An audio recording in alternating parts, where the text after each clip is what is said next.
what would you say is the biggest misconception of your job?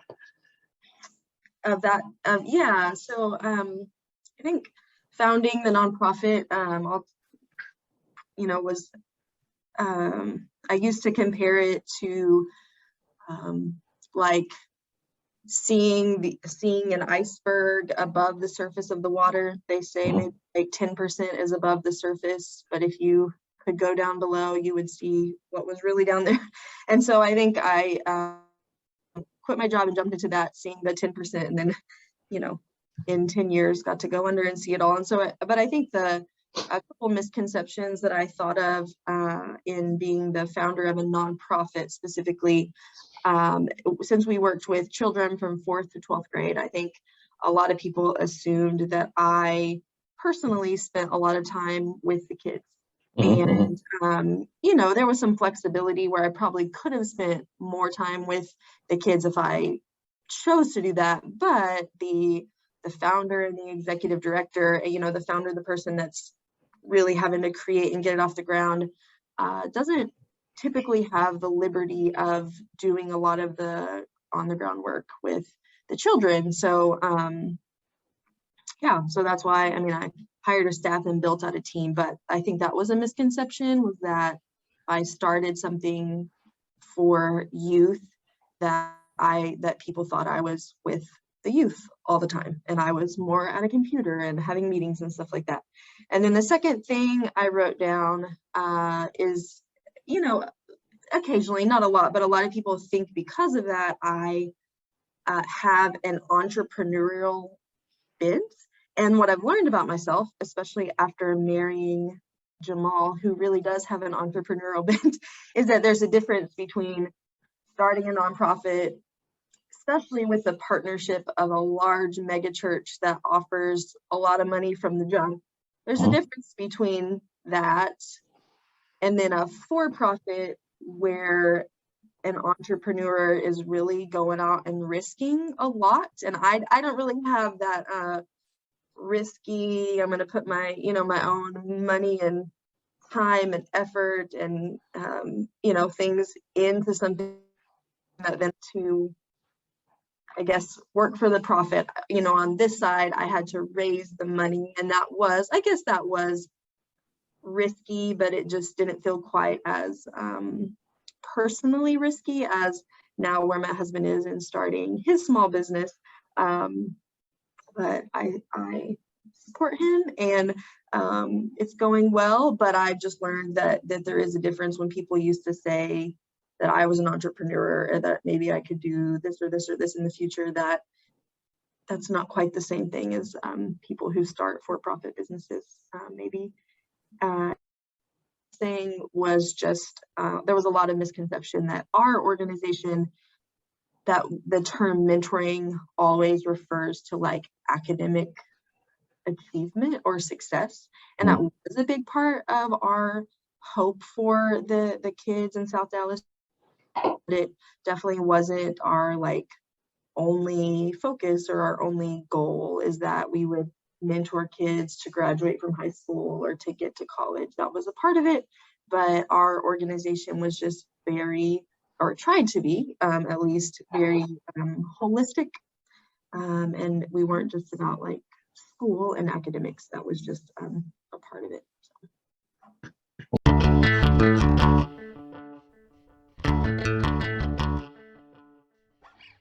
Welcome to the Imagine Exposure Vodcast, the vodcast where we seek to help young people reverse engineer their career goals. Today we have a very, very special guest.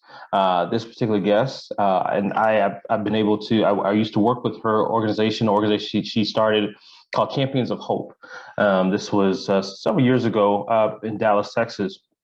And the reason why I wanted this guest to come on is I think she has a wealth of knowledge about a lot of different careers and vocations, but specifically about co-ed mentoring, or mentoring that is engaged with young men and women, or males and females, boys, girls, that sort of thing. And so, but I think also was the fact that even though I think we had a great Godward focus or spirit-filled focus, there was also a sense of the practical executive side that I think sometimes is very helpful I think a lot of people have big dreams about starting a mentoring organization, and it may be one single gendered, and nothing wrong with that, or they may not necessarily think about all the executive things that come with, or the logistical things that are tied to mentoring. And I think that you have a wealth of knowledge and expertise. And I am talking about none other than Carly Roberson, who will be here with us. And welcome to the podcast, Carly. Yeah, thanks for having me. I'm excited to talk.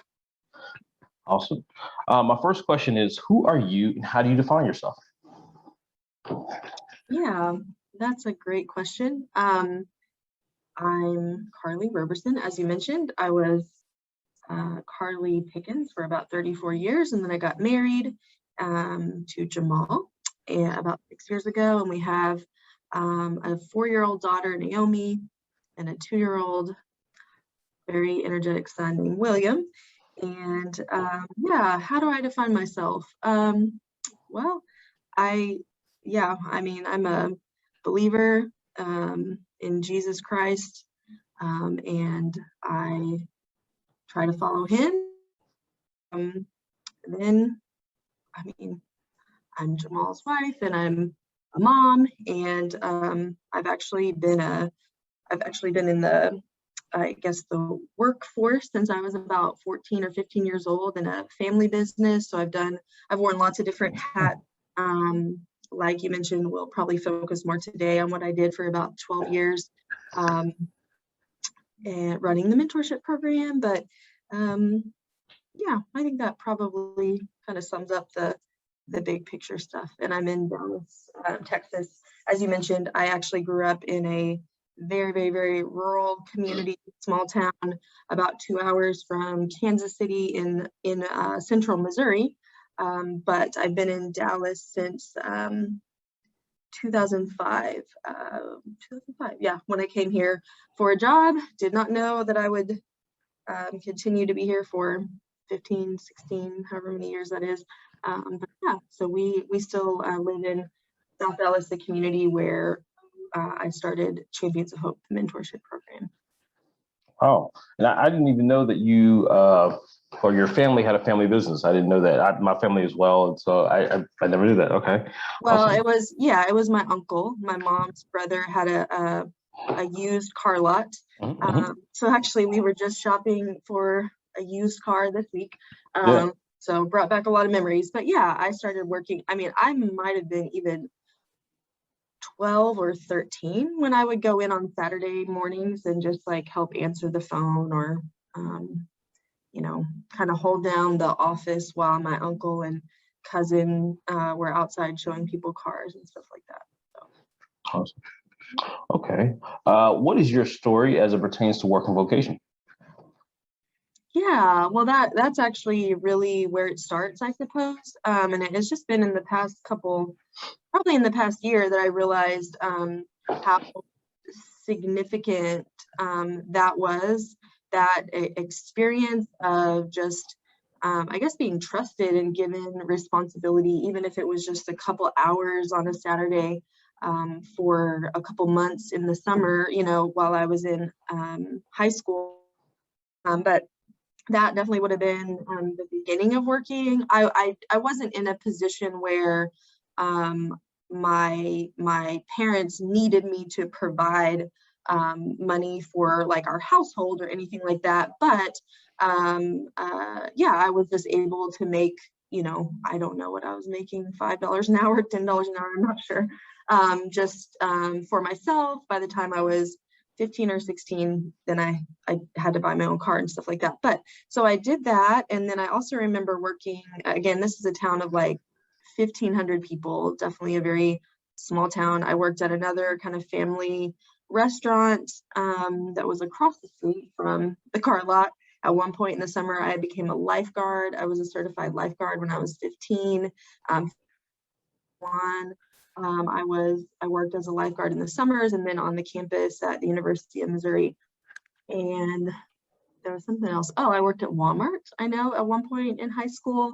And then in college, I had random jobs at the library or the library. I was a lifeguard. I mean, I've pretty much been working off and on since I was, 14, 15, something like that. And then got my degree in education, middle school education, with a minor in Black Studies, with just an interest in or teaching in an urban area, and was a teacher for, I guess, 6 months. I filled in for someone who quit teaching in December when I was a December graduate, and so I taught high school February to June, right after college, high school American history and an American studies class with an English teacher. And then I moved to Dallas to work for 3 years as the admissions representative for the University of Missouri, kind of recruiting students from this North Texas area. That's what got me here.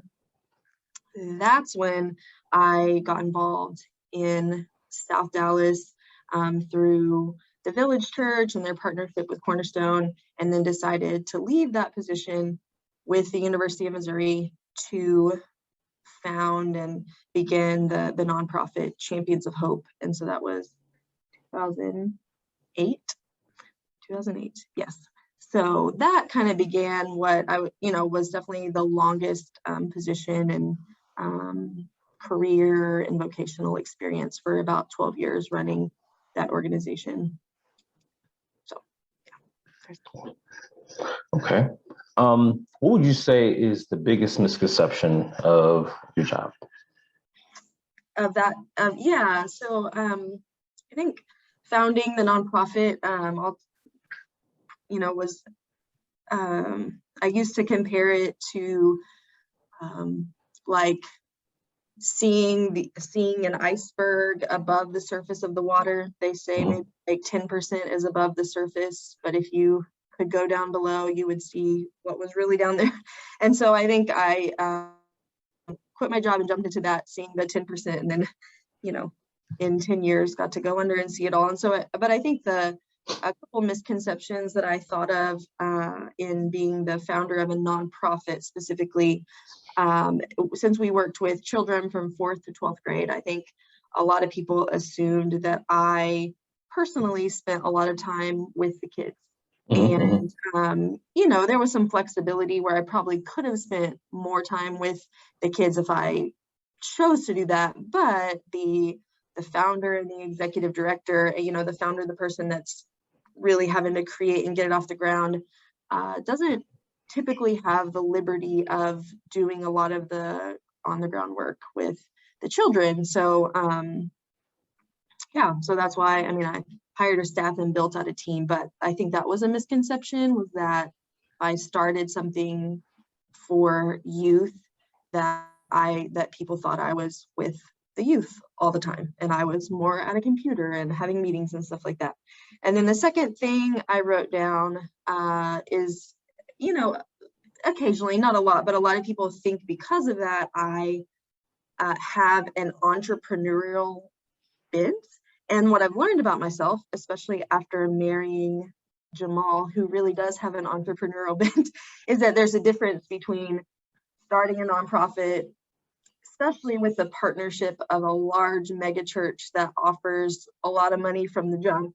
There's a difference between that and then a for-profit where an entrepreneur is really going out and risking a lot. And I don't really have that risky, I'm going to put my, my own money and time and effort and, things into something that then to, I guess, work for the profit. On this side, I had to raise the money, and that was risky, but it just didn't feel quite as personally risky as now where my husband is in starting his small business.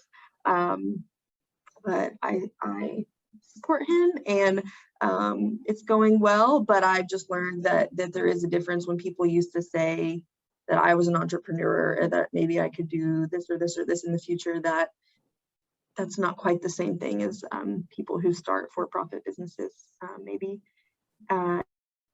thing was just, there was a lot of misconception that our organization, that the term mentoring always refers to like academic achievement or success. And that was a big part of our hope for the kids in South Dallas.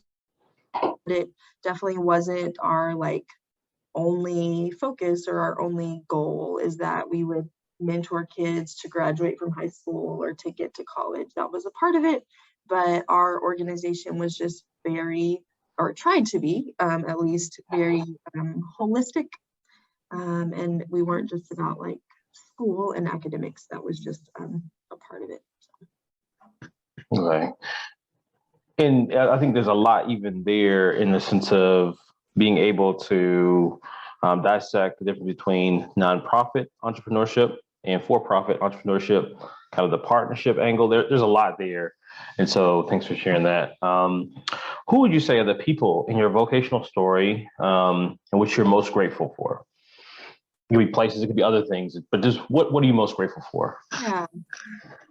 Yeah, I think as I mentioned, I just really saw this in the last year, but you know, for my uncle to be willing to trust me as a 12, 13, 14-year-old and beyond, maybe a little bit, I don't know how long I worked for him, to just to trust me and give me responsibility. I think that just built up like a confidence in my own ability to give back, or to contribute and to be a part of something that also honored me with a paycheck. And so I guess I'm just grateful for him to allow me to start that. Shout out to my Uncle Stuart if I get him to watch this.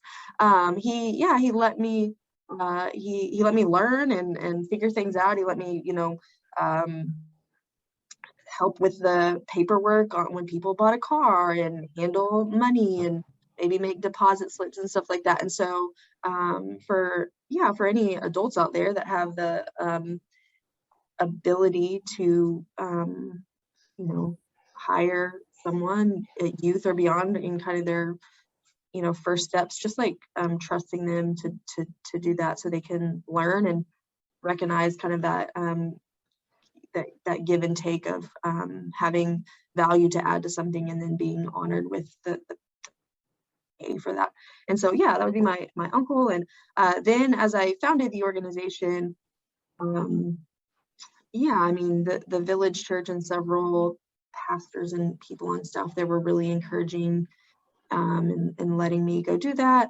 And then Trey Hill was a man who had another organization in another part of Dallas, similar to what we did. And so he just offered a lot of wisdom and direction, because he was about 5 years ahead of us in mentoring in a similar type environment with a holistic goal. So super thankful for him in a lot of ways, and just his contribution in helping us start Champions Hope in South Dallas. So and then I'll just throw it out there, thankful for people like you, Zach, who came on staff with a young founder and leader. And I think we worked together for at least 3 or 4 years. So people that just joined the team, as I definitely was learning how to lead people and be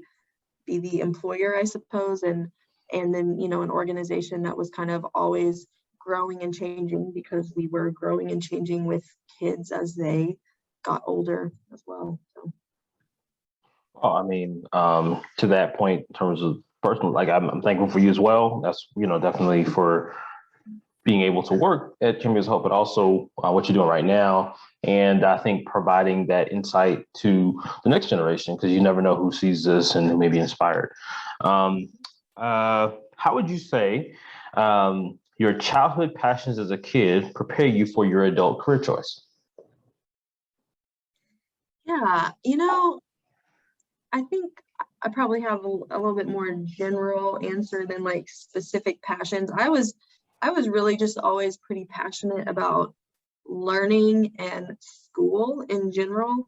I mean, I don't know if I was seen as a nerd or not, but I was very into just learning, getting good grades. I did math contests and all that stuff, and I worked hard, sometimes not with the greatest motivations, but to get A's and get to college and achieve and all that stuff. So I guess when it comes to founding something or stepping out and starting a business in general, you have to be a learner, and you might have 3 degrees in your pocket, but if you're really creating something new, it's probably going to be much more beneficial to be a humble learner who just recognizes that every day is going to probably look a little different and bring its own challenges. So I guess my answer to that would just be just passionate in working hard and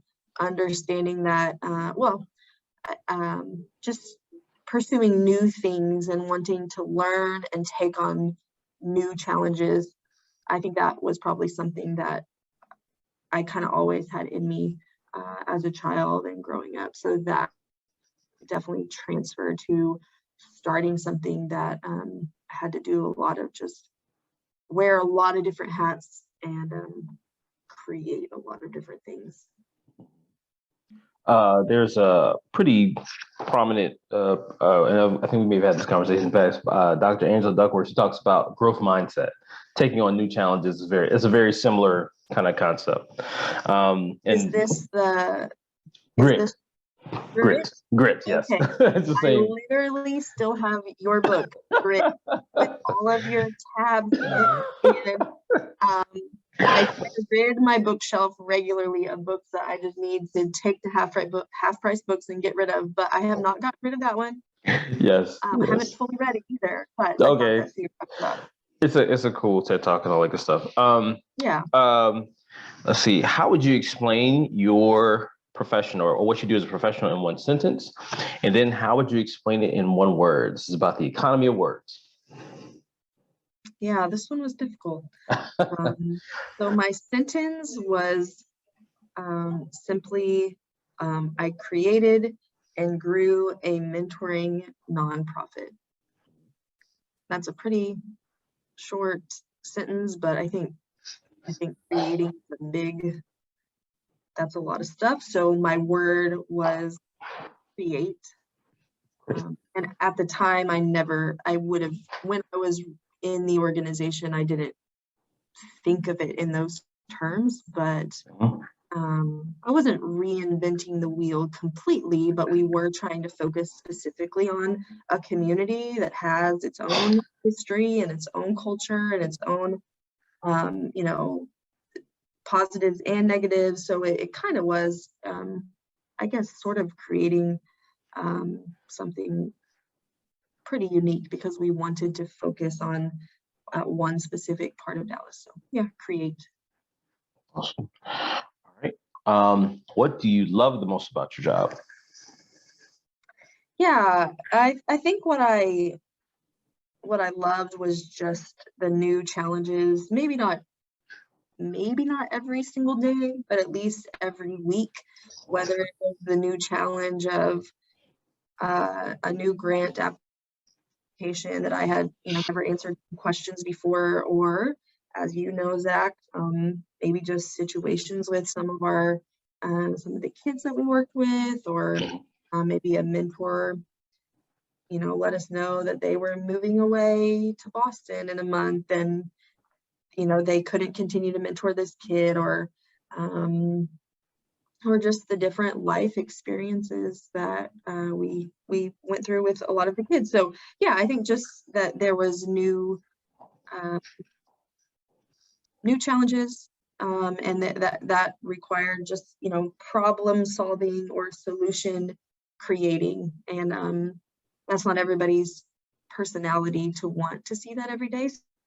So don't create something if you want a routine days. That's a different.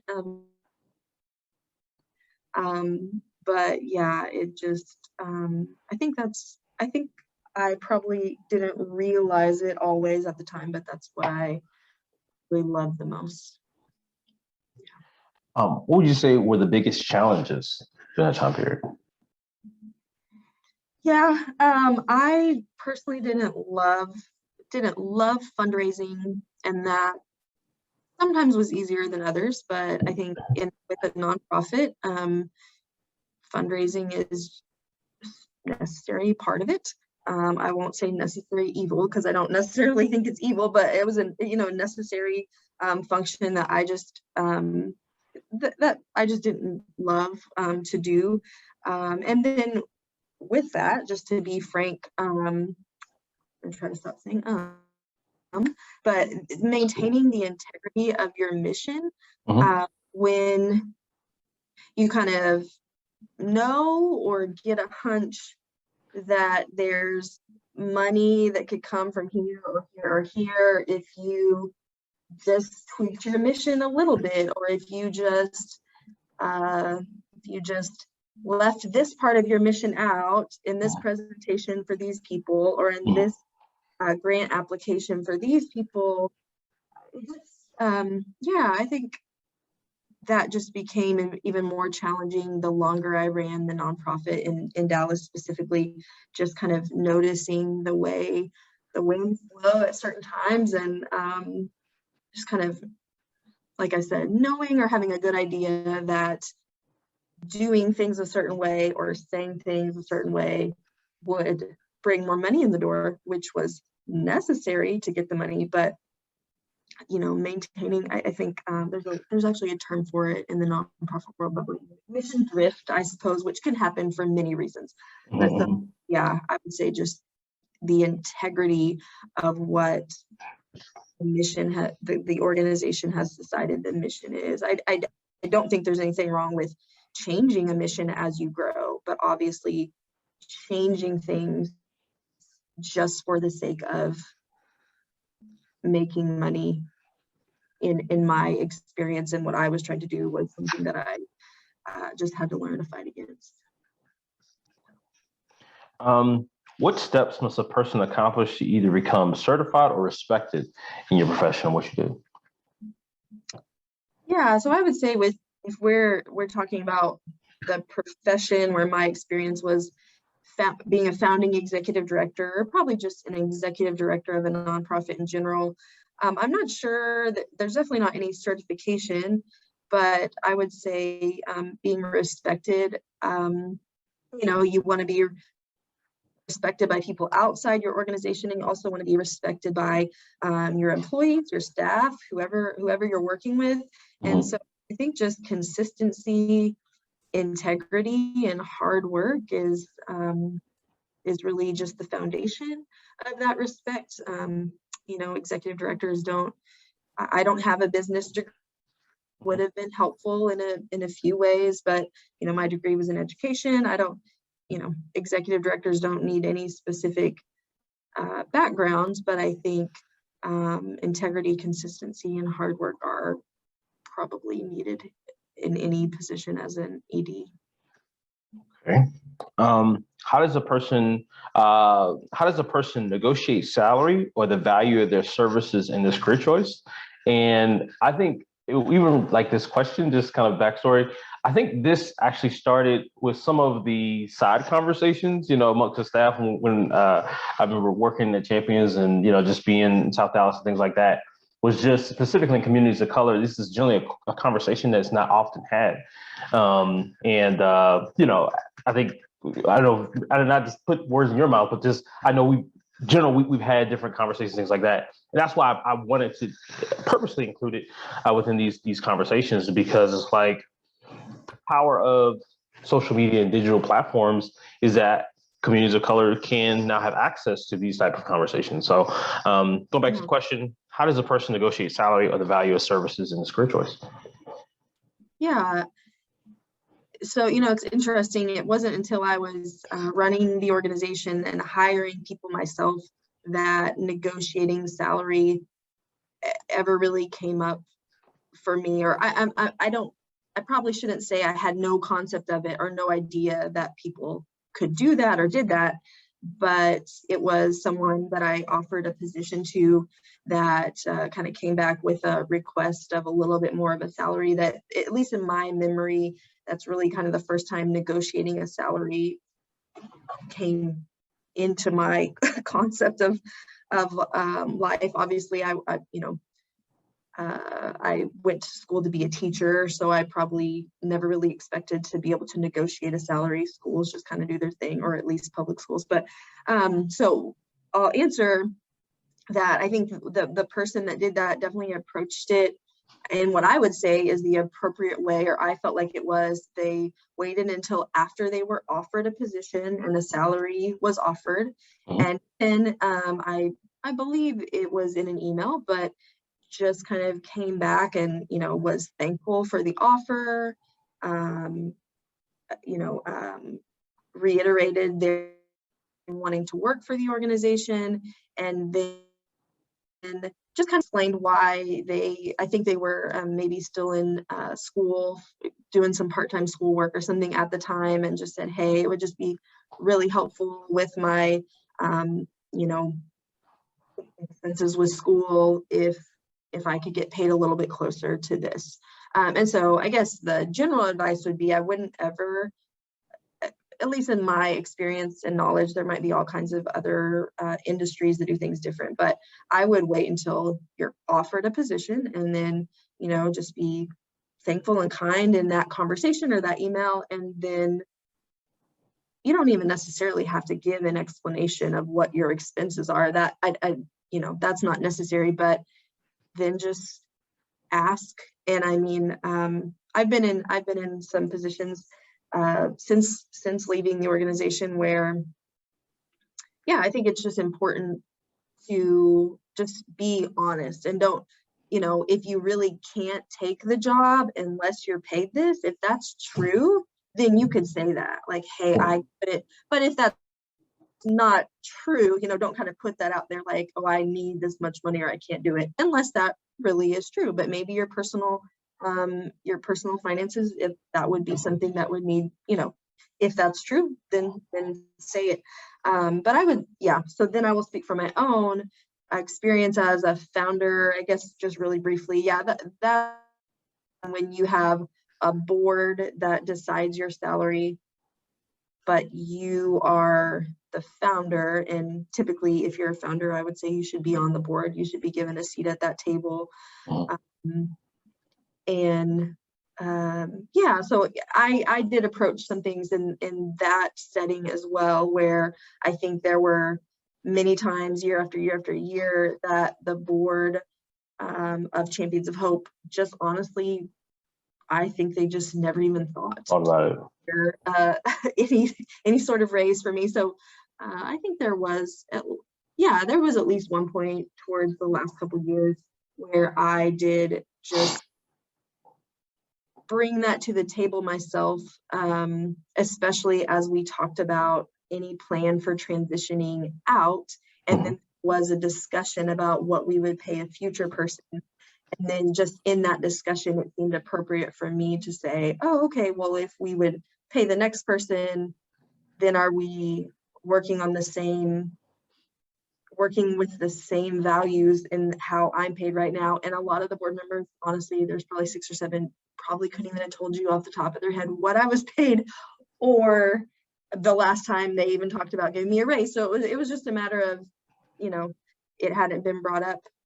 There was one other thing I was going to say to that. Oh, well, I think, the discrepancy between the salaries of men and women, that's just a whole other conversation. But I will say that was never on my mind until towards the very, very end. And I'll just leave. I don't even necessarily have anything to say about that there, but I think women especially should definitely fight for what they believe they're worth, especially if they have any reason to believe, there are men in the same positions getting paid more. Yeah, and I think it's an important conversation. Equal pay is a very important conversation, specifically when you do the same job. It seems like a no-brainer, but sadly, that's not been the case historically, and it's really really sad and tragic. And so, the hope is that the next generation would be better in that regard. Of if they're doing equal, same work, pay the same, and give raises and et cetera. I think that that's one of the ways to value employees and also have a certain amount of dignity, honor their dignity and respect of the stakeholder or the employee that works for you or that works within the business or leads the business. Based on what you know now about your vocation, what advice would you give yourself if you can go back on the first day of the job? Like if you were to get into a time machine and go back to that first day, what would you say? Yeah, I think simply the first thing that came to mind, because I'm a believer, our whole mission was very Christ-centered and kind of discipleship minded at Champions of Hope. And so the first thing that came to mind is that I would pray more for the organization, pray more that just, I wish I would have done that more, just kind of an action-oriented person, and I gotta get stuff done. But I think prayer is definitely considered getting stuff done, because God is the one who really gets stuff done. So, and then the other thing I wrote down for founder entrepreneurs or even just people who are really not good at resting is I wrote down focus on the work and then plan for the hard stop to allow yourself to rest. And, are there times and situations where a 12-hour workday is what you got to do? Sure, maybe that's fine, but you've got to take care of yourself, because your work, your job, your company, whatever it is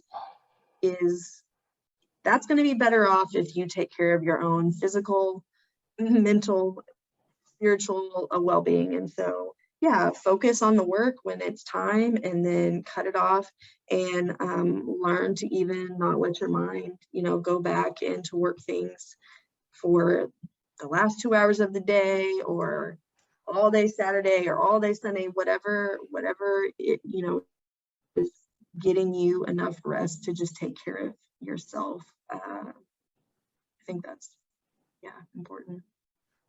Awesome. I didn't have good boundaries. I guess that's probably the way some people would put it with boundaries. Okay. This will be our last question, and we'll, I guess, come back to the next one. But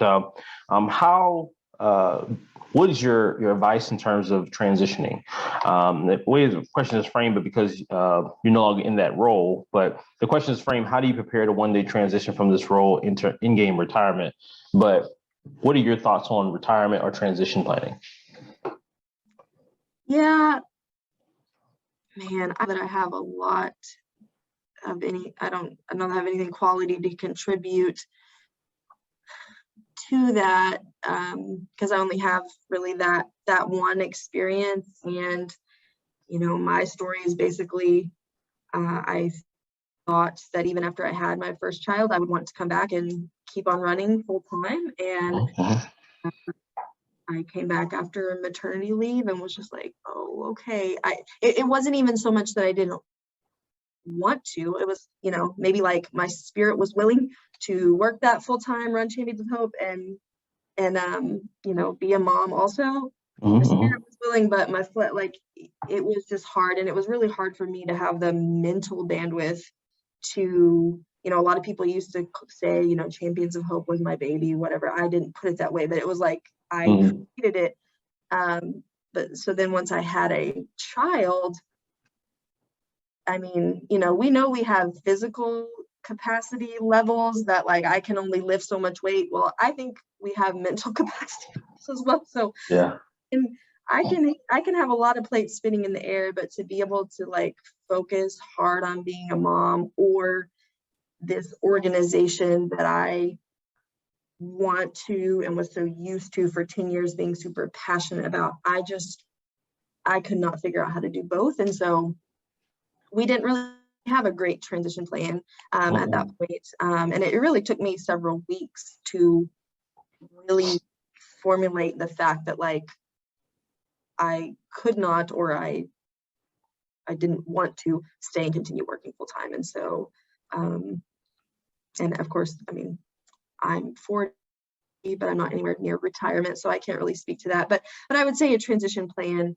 especially if you're the leader of something, is important. I mean, there's emergency transition plans. If something just happens to a leader, that incapacitates them from leading the organization in an instant, then they're the board, or if it's a for-profit, yeah, you probably want some kind of plan, unless you really do just want the company to, well, have to figure it out itself or no longer exist, depending on how big the team is. But so it's important. So there's an emergency one, and then, like you're saying, the more expected transition plan, even though if you don't even have the exact date and time, it's good for, I would say, in a nonprofit, at least the board, a group of people, to really kind of be on the same page about what steps, need to be taken, and everybody kind of on the same page in general